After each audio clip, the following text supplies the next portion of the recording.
So when the law shifted to human trafficking, you from the old school, you know what I'm saying, and you already you know where the game started. What traps did you start seeing set up? Undercover stings, enhancement in the charges. What did you see was the traps when they shifted this shit to human trafficking? Man, look, okay, it's some. When I was down in California, down there in Anaheim, California, Anaheim, Santa Ana, Costa Mesa, all up in them areas like that. Mm-hmm. Uh, um, Garden Grove and all that. Man, Right. they had chicks up there that was working, and you get at them, and you was ending up with 25 years to life. Mm, damn. Mm, shit. Mm, Yeah, police set you up.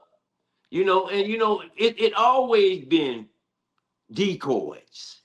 Brawls up there, that's polices. You understand me? Tricks riding up, they polices. It always been there. You don't see too much of it now, but it still exists. You understand me? There's cities and states right now that they on high alert. And if I had to advise any guy that's in the game, I would advise him is to let a host roll be a host roll.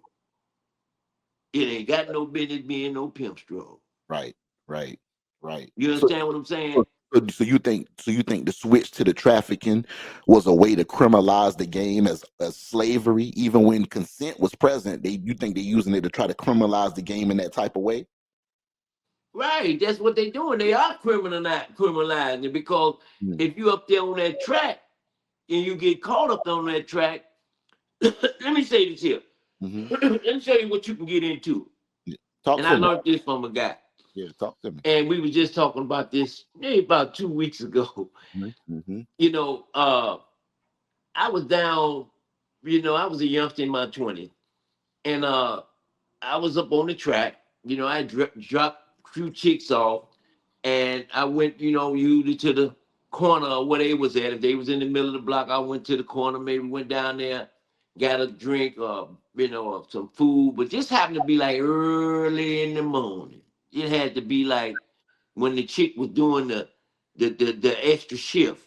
Add on to the night shift was the morning shift. You know what I'm saying? I mean that if that money wasn't right, then if it wasn't right, then you got another ticket added on that night shift, which was the morning shift. Now, one day I was down there, I was sitting in my car. The players going by, we hollering at each other here and there. Some players been out all night, some been gambling, been partying, might ride up there and check their money and shoot right back out. You know, I was up there this time here, and let me show you. And I learned this. Just what I learned.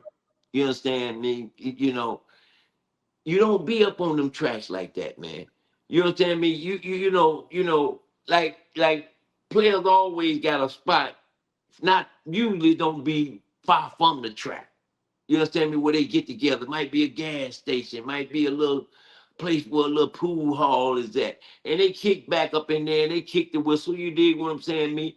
You know, and and the holes is like up the street or down the street. But anyway, check this. I was one time sitting not close, not far from where the hole was working. You dig? Actually, my hole was further up, but I was further by the corner store up here where the pool hall was. Right, right. And I seen and I watched this chick from across the street. I knew the chick and I knew her guy. And I watched her across the street beat a few Vicks, Mm. spinning them around, power, busting their pocket. But you're too big. Let me try you. Study pocketing your wallet.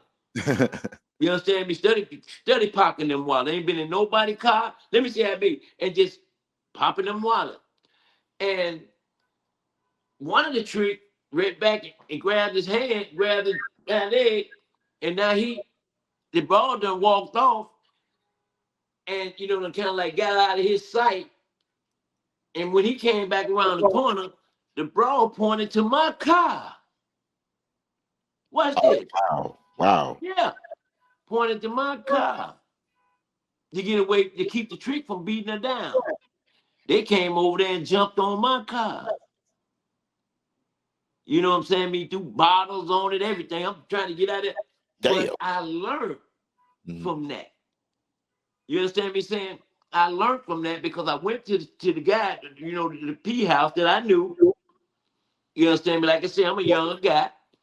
And I was telling him what happened on that track about what that chick did pointing at my car. And you know, I could have got violent or any other way, but like I said, I'm coming up in the game, and I respected these guys, older guys who was telling me that. And the whole thing, well, I'm like, somebody gonna pay for my car. You understand me? And you know, the people's telling me, man, you know, we'll work this out. He said, but Romain, check this out. He said, man, that ain't no pimp stroll, man. That's a whole stroll. You Mhm. understand what I'm saying? Yes, sir. Yes, sir. That's not no pimp stroll. That's a whole stroll. Mm. You Mm. understand me? So a hoe might do anything to get away with a nigga's money. And I just so happened to been in that line of fire. And I didn't take it from there. I took it as a lesson. You understand me? It's a lesson that I done learned now. You Right. understand me? That I learned through the years.